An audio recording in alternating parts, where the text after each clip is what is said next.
March 6, 1944, 9:47 a.m., 27,000 feet above Brandenburg, Germany. Major George Preddy scanned the sky through his P-51B Mustangs canopy, searching for the Luftwaffe fighters that intelligence had promised would appear. Behind him, stretched across miles of German airspace, flew 658 B-17 flying fortresses heading toward Berlin. And surrounding those bombers, providing escort for the entire journey from England to the Nazi capital and back, flew over 800 American fighters. Most of them were P-51 Mustangs, aircraft that German intelligence had assured Luftwaffe commanders couldn't possibly reach Berlin from English bases.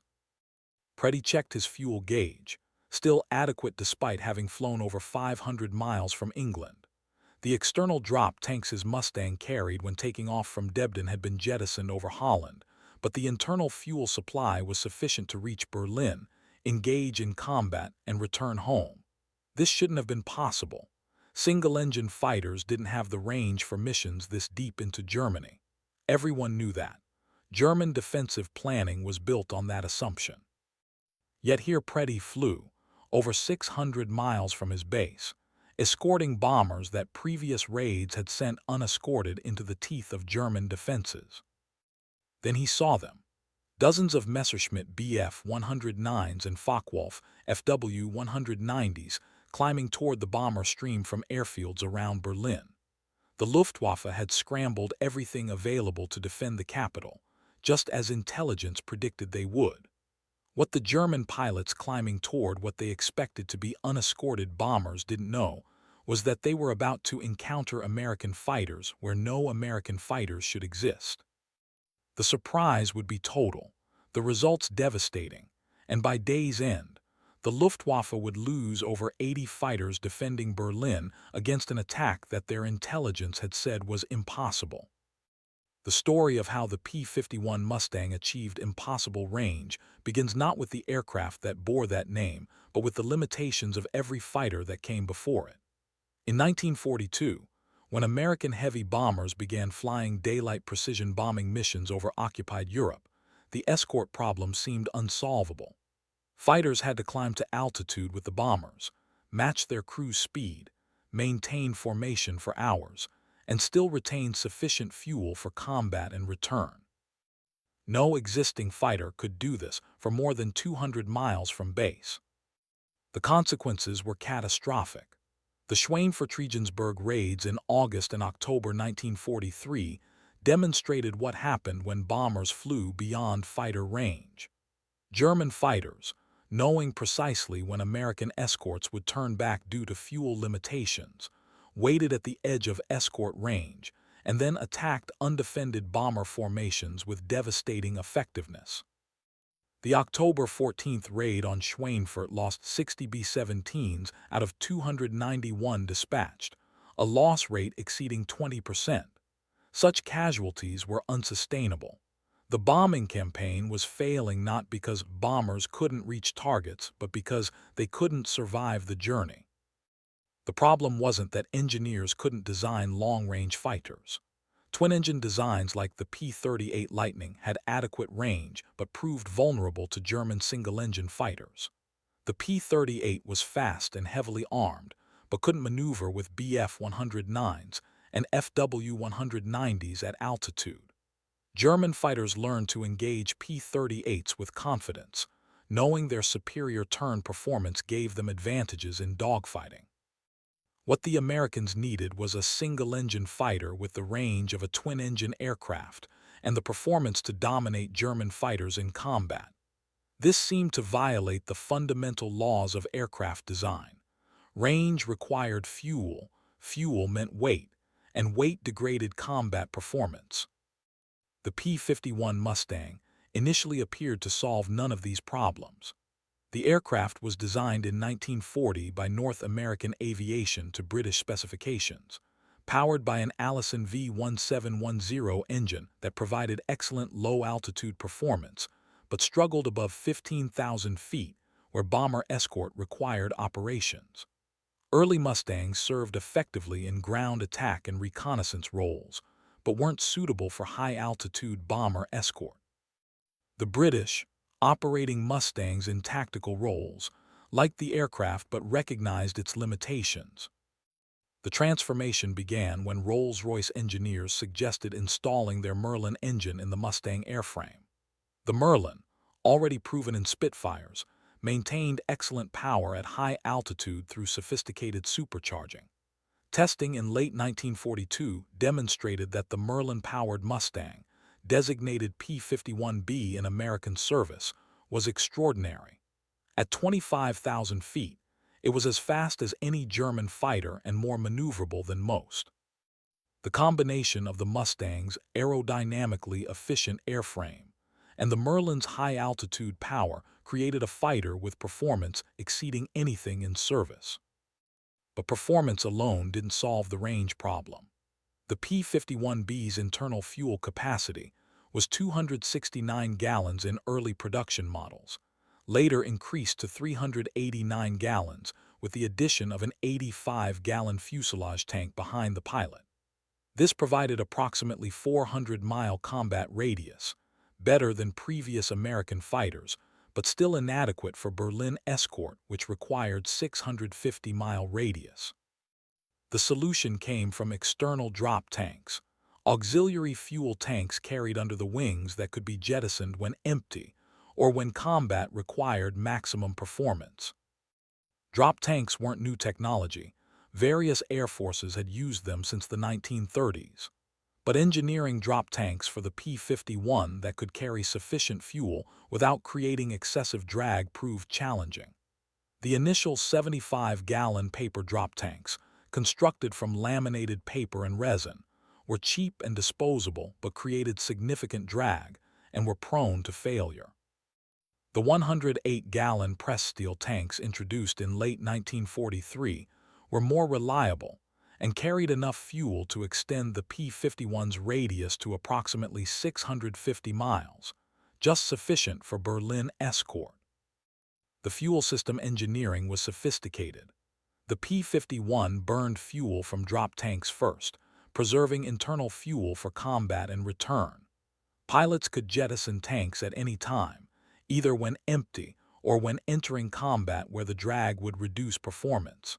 The transfer system ensured smooth fuel flow from external to internal tanks without creating control issues from shifting center of gravity. The system worked so well that P-51 pilots could carry maximum fuel load at takeoff and still retain combat capability by jettisoning tanks before engagement. By early 1944, the 8th Air Force had accumulated sufficient P-51Bs to attempt what had previously been impossible, escorting bombers to Berlin. The mission, scheduled for March 4th but postponed due to weather, would demonstrate whether the theoretical calculations about P-51 range translated into operational capability. If the Mustangs could reach Berlin, fight effectively, and return, the strategic bombing campaign could finally strike targets deep in Germany with acceptable losses. If the range calculations were wrong, hundreds of fighters and pilots would be lost attempting impossible missions.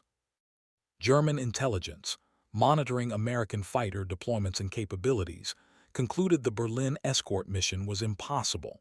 Their analysis was thorough and apparently sound. They knew the P-51's approximate internal fuel capacity from examining crashed aircraft. They observed drop tank usage and calculated the additional range provided. Their conclusion: American fighters might reach the outskirts of Berlin but wouldn't have sufficient fuel for combat and return. Any attempt at Berlin escort would result in fighters running out of fuel over Germany, forcing pilots to bail out or crash land. German defensive planning assumed Berlin would remain beyond American fighter range indefinitely. This intelligence failure reflected systematic underestimation of American engineering and determination. German analysts calculated P-51 range based on cruise consumption rates typical of German fighters, not recognizing that the Mustang's efficient airframe and engine provided significantly better fuel economy. They assumed American pilots would maintain high power settings and aggressive tactics typical of previous operations, not accounting for the disciplined fuel management required for extended range missions. Most critically, they believed American tolerance for risk wouldn't permit missions where fighters operated at maximum range with minimal fuel reserves for contingencies. Every assumption was wrong. American engineers had designed fuel systems specifically for maximum range. American pilots trained extensively in fuel management techniques that traded tactical flexibility for strategic reach. And American operational planning accepted risks that German planners considered reckless, calculating that losses from fuel exhaustion would be lower than losses from unescorted bombers. The determination to make Berlin escort work led to operational procedures and pilot discipline that German intelligence never anticipated. The mission launched on March 6, 1944, with elaborate coordination. Bombers took off in waves, forming up over England before heading to Germany. Fighters launched in groups, timed to rendezvous with bomber formations at specific points along the route. Each fighter group had assigned positions. Some provided withdrawal support, escorting bombers back to friendly territory. Others flew target support, protecting bombers during the bombing run. Still others flew penetration support, escorting bombers deep into Germany and engaging German fighters before they could attack the bomber stream. Major George Preddy, leading a squadron from the 352nd Fighter Group, took off from Bodny at 8:15 a.m. with full internal fuel and two 108-gallon drop tanks. The takeoff weight, nearly 12,000 pounds compared to the aircraft's 7,125-pound empty weight, made the Mustang sluggish on takeoff and climb. But once airborne and established in cruise climb, the aircraft's efficient design meant fuel consumption was lower than German analysts had calculated. By the time Preddy reached 25,000 feet over the North Sea, his fuel state was ahead of planned consumption. The route to Berlin was carefully planned to avoid known flak concentrations while providing waypoints for navigation. Fighters flew in loose formations that allowed pilots to scan for threats while maintaining visual contact with their element leaders. Radio discipline was strict, conserving batteries and avoiding transmissions that German direction finding could exploit. The mission was planned to last nearly 6 hours from takeoff to landing, far longer than any previous fighter escort mission, and approaching the human endurance limits for pilots in cramped, cold cockpits. German radar detected the American formations as they crossed the Dutch coast. Luftwaffe controllers, observing the raid's size and vector, calculated it was heading deep into Germany, possibly to Berlin. Fighter units scrambled from airfields across northern Germany with orders to intercept the bombers after American escorts turned back. The standard tactic was to shadow American formations until escorts departed, then attack in force. This had worked repeatedly in previous raids. There was no reason to expect March 6th would be different. The first surprise came when American escorts didn't turn back at the expected point. German controllers, monitoring the formations, realized escorts were continuing deeper into Germany than previously observed. Initial reports suggested these might be P-38s, known to have longer range than P-47s. But as formations came within visual range of German fighters, the distinctive profile of the P-51 Mustang was unmistakable. The Americans had somehow extended single-engine fighter range by hundreds of miles beyond what German intelligence considered possible. Oberst Johann Steinhoff, commanding Jagdschwader 77, received reports that American fighters were escorting bombers approaching Berlin and couldn't initially believe them. His intelligence briefings had been clear. Berlin was beyond American fighter range. Single-engine fighters lacked the fuel capacity for such missions. Yet his controllers were reporting Mustangs over Brandenburg, 600 miles from English bases, apparently with sufficient fuel to engage in combat. Steinhoff ordered his units to attack, but the psychological impact of facing fighters where none should exist already diminished German tactical advantage. The air battle that developed over Berlin and its approaches was the largest fighter engagement over Germany to date. German fighters, scrambled from multiple airfields with orders to stop the raid at any cost, encountered American escorts throughout the bomber stream. Instead of attacking undefended bombers as they expected, German pilots found themselves in dogfights with Mustangs that proved equal or superior in performance. The P-51B could outrun, outturn, and outclimb most German fighters at combat altitudes, and the American pilots flying them were increasingly experienced. Major Pretty's encounter exemplified the day's fighting. Leading his squadron toward bombers under attack by Bf-109s, he spotted a German formation of 16 fighters positioning for a run on a B-17 group. Pretty executed a diving attack from altitude, gaining speed and positioning his flight for optimal deflection shots. The bounce was textbook perfect, catching the German formation focused on bombers and unprepared for fighter attack from above. Pretty's first burst destroyed a Bf-109, the German fighter exploding when rounds struck its fuel tank. His wingman killed another. The German formation scattered, its attack disrupted before it could reach the bombers. This pattern repeated across the sky over Berlin. German fighters, expecting to attack defenseless bombers, instead fought American escorts that appeared wherever bombers were threatened. The Mustangs' performance advantage meant German pilots couldn't escape once engaged. The altitude that had been sanctuary for German fighters, beyond where American escorts could reach, was now contested by P-51s that performed excellently at 30,000 feet. The tactical situation that had favored Germany for 2 years had reversed in a single mission. Lieutenant Heinz Nock, a Luftwaffe ace with over 30 victories, engaged Mustangs over Berlin and later described the experience in his diary. "They shouldn't have been there. We were briefed that American fighters couldn't reach Berlin, but there they were, dozens of Mustangs, flying high cover over the bombers with apparently unlimited fuel. We attacked and found ourselves fighting aircraft as good as ours, flown by pilots who were no longer the inexperienced boys we faced a year ago. We lost aircraft, we lost pilots, and we accomplished nothing. The bombers reached Berlin and returned home. The Americans had won." The mission's results exceeded optimistic predictions.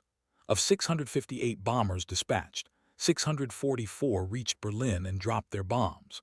Only 11 bombers were lost to all causes, a loss rate of 1.7%, dramatically lower than previous deep penetration raids.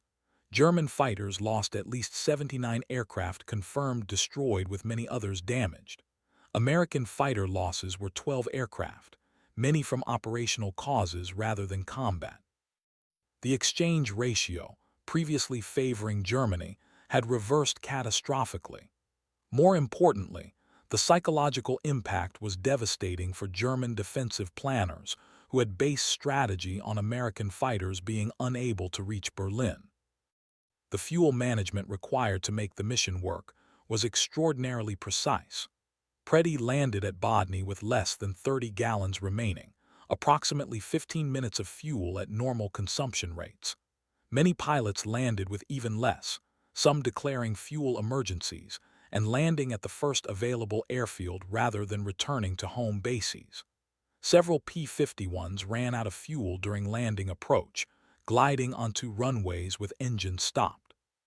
The mission had tested the absolute limits of the Mustang's range, and those limits proved just sufficient for the mission's success.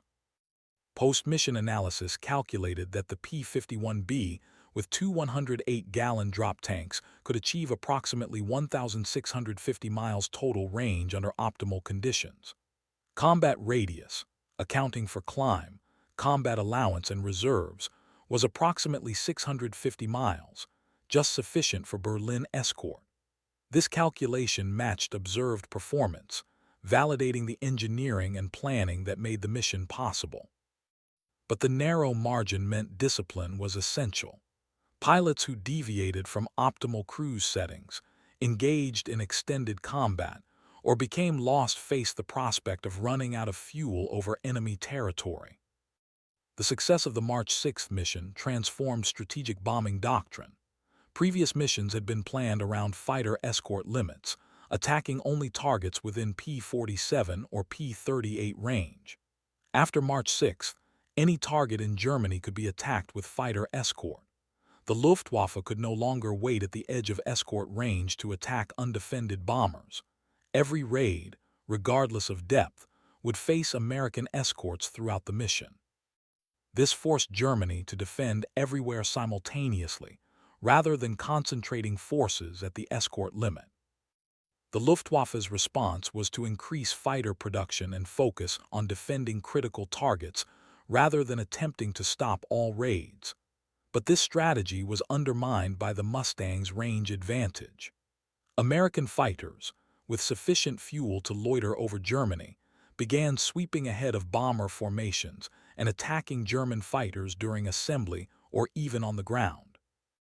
The Mustang, designed as an escort fighter, proved equally effective as an offensive weapon, strafing German airfields and destroying aircraft before they could scramble.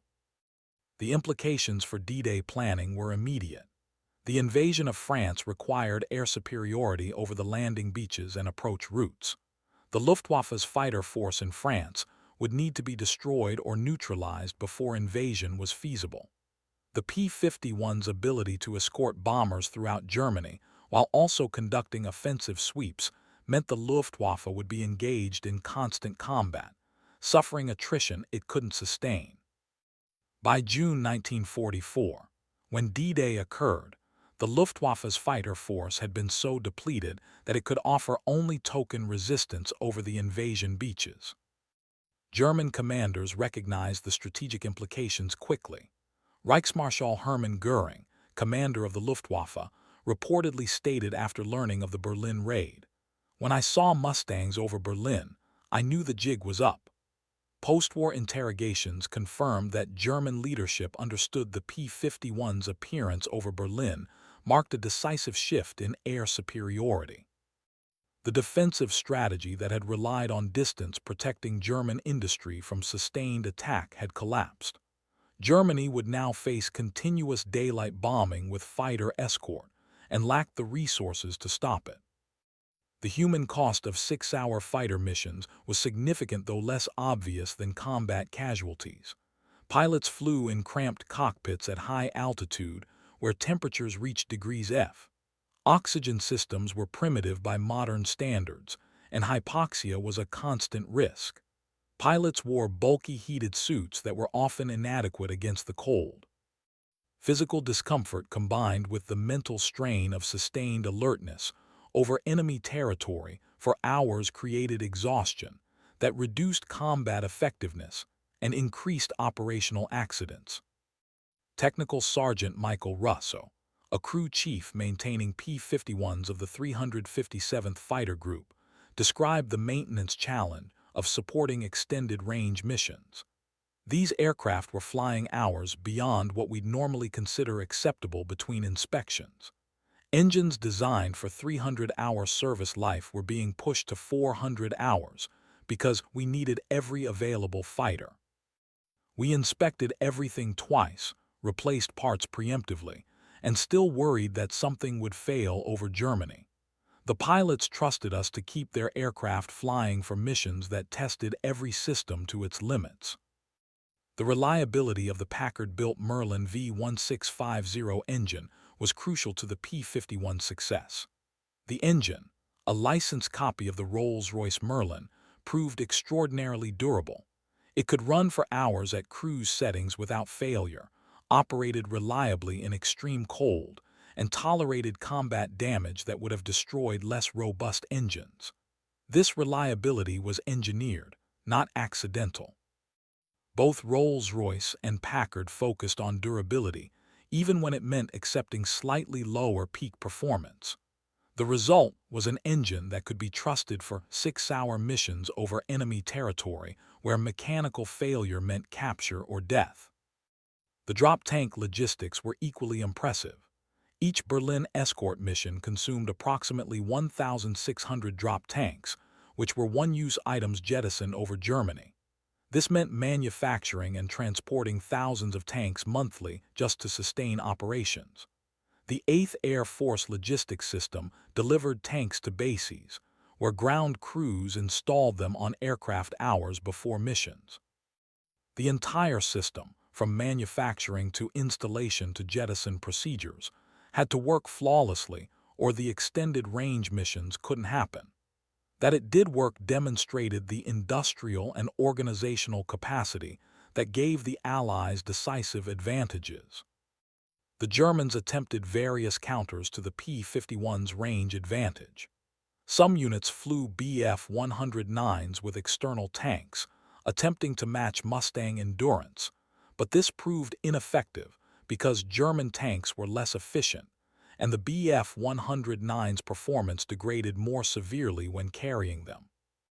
Other units positioned fighters at forward airfields in occupied countries, reducing the distance to intercept points, but this dispersed forces and made them vulnerable to American strafing attacks. No solution proved effective against the fundamental problem. The P-51 could fight anywhere over Germany with performance equal or superior to German fighters. Jet aircraft appeared as potential answers.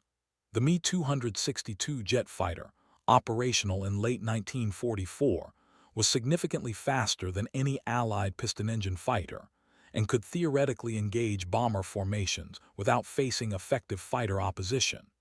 But the Me-262 was produced in insufficient numbers, suffered mechanical reliability problems, and required extensive ground infrastructure that Allied bombing had degraded.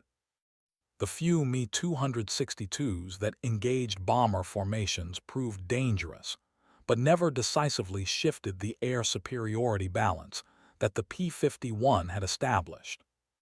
By spring 1944, the air war over Germany had transformed into a battle of attrition that Germany couldn't win. The Luftwaffe lost experienced pilots faster than training programs could replace them. Aircraft production, though still high, couldn't compensate for losses to combat and accidents. Fuel shortages, driven by Allied bombing of synthetic oil plants, grounded entire units that had aircraft but no fuel. And underlying all these problems was the reality that American fighters could escort bombers anywhere over Germany, making sustained defensive operations impossible. The March 6th mission was followed by additional Berlin raids on March 8th and 9th, each protected by P-51 escorts. German losses continued mounting while achieving minimal bomber kills. The psychological impact on Luftwaffe pilots was profound. Flying against opponents who appeared anywhere with aircraft performance matching or exceeding yours, knowing that losses couldn't be replaced while American strength grew daily, created morale problems that German commanders couldn't address. Veteran pilots spoke of feeling hunted in their own skis, never certain when or where Mustangs would appear. The economic calculation was stark. Each P-51B cost approximately $51,000 in 1944 dollars. Each trained pilot represented about $25,000 in training costs. Losing a P-51 and pilot cost roughly $76,000. But each bomber cost $240,000, and 10-man crews represented $250,000 in training investment. If P-51 escorts prevented even one bomber loss per mission, the fighters paid for themselves. Actual results exceeded this dramatically, with escort missions reducing bomber losses by 50–75% compared to unescorted raids. The economic return on fighter escort was extraordinary. The human stories of pilots flying these missions captured dimensions that statistics miss. Lieutenant Robert Goebel of the 31st Fighter Group flew his first Berlin escort on March 6th. In his memoirs, he described the experience. 6 hours in the cockpit, most of it over enemy territory, knowing that any mechanical problem or navigation error meant capture or death. The cold was intense despite heated suits. Oxygen tasted metallic. Your legs cramped, your back ached, and you had to maintain constant vigilance because German fighters could appear anywhere. Landing after that first Berlin mission, taxiing in with fumes in the tanks, I was exhausted physically and mentally. Then I realized we'd do it again tomorrow and the day after until the war ended. That's when I understood the scale of what we were attempting. The strategic bombing campaign that the P-51 made possible receives mixed historical assessment. The economic damage to German industry was significant but not decisive, as German production actually peaked in mid-1944 despite sustained bombing. The moral dimension of targeting civilian areas remains controversial. But the impact on German air power was unambiguous. The Luftwaffe fighter force was destroyed through attrition warfare enabled by the P-51's ability to escort bombers throughout Germany and engage German fighters wherever they appeared. This air superiority made D-Day possible and accelerated Germany's defeat. By May 1945, when Germany surrendered, the 8th Air Force had flown over 213,000 bomber sorties and 414,000 fighter sorties, the vast majority of fighter missions flown by P-51s. American fighters claimed over 9,200 enemy aircraft destroyed in aerial combat and another 4,100 destroyed on the ground. The true numbers were likely lower, as combat claims always exceed confirmed kills, but the scale was indisputable. The Luftwaffe had been destroyed as an effective force, and the P-51's range enabling sustained combat operations throughout Germany was the decisive factor. Post-war analysis by the United States Strategic Bombing Survey concluded that the combination of strategic bombing and long-range fighter escort was highly effective at destroying German air power, though less effective at directly reducing industrial output than pre-war doctrine had predicted. The survey noted that fighter escort effectiveness depended critically on range, with escort losses declining dramatically once P-51s enabled continuous protection throughout missions. This vindicated the investment in extending fighter range and influenced post-war fighter design doctrine, emphasizing combat radius. The Germans who survived the air war consistently identified the P-51 as the decisive weapon that destroyed Luftwaffe fighter forces. Adolf Galland, General of Fighters, stated in post-war interrogations that the appearance of long-range American fighters over Germany in early 1944 marked the point when air superiority shifted decisively to the Allies. He emphasized that the psychological impact of facing fighters anywhere over Germany was as significant as the physical losses, destroying pilot morale and making defensive operations increasingly futile. The legacy of the P-51's range achievement extends beyond World War II. Modern fighter design incorporates lessons about the importance of combat radius and fuel management. Air refueling became standard for extending fighter range, but the principle that fighters must be able to escort strike packages throughout their missions traces directly to World War II experiences. The P-51 proved that range was as important as performance, and that engineering and operational discipline could achieve capabilities that seemed impossible. The 1,650-mile range that German intelligence couldn't believe was proved sustainable throughout 1944 and 1945. Improvements to drop tanks, fuel management procedures, and operational planning gradually extended this further. By war's end, P-51s with additional internal fuel could achieve 2,000-mile range, enabling escort missions throughout Eastern Europe and support for operations in the Pacific Theater, where the Mustang's range proved equally valuable against Japan. The March 6, 1944 mission over Berlin marked the moment when German defensive strategy, predicated on distance, protecting critical targets from American fighters, collapsed. The 80 Luftwaffe fighters lost that day were militarily significant but strategically devastating.